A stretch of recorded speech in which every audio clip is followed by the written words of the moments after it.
കർത്താവേ, നിന്നെ ഓർത്ത് ഞങ്ങൾ കരയുന്നു. ഇത് കുടിച്ചാലും കുടിച്ചാലും കർത്താവേ, കുടിച്ചാലും. യെരൂശലേം പുത്രിമാരെ, എന്നെ ഓർത്ത് കരയണ്ട. നിങ്ങളെയും നിങ്ങളുടെ മക്കളെയും ഓർത്ത് കരയുവിൻ. പച്ചമരത്തോട് ഇപ്രകാരം ചെയ്യുന്നുവെങ്കിൽ ഉണങ്ങിപ്പോയതിനെന്ത് ഭവിക്കും?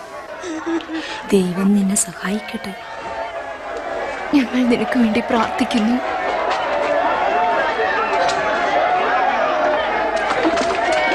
മുന്നോട്ട്, ഇവിടെ താഴെ ഇങ്ങോട്ട് വരൂ. വേഗമാകട്ടെ. ഇപ്പോൾ നീ പോകാൻ വേഗം വേഗം പോകൂ. വേഗം.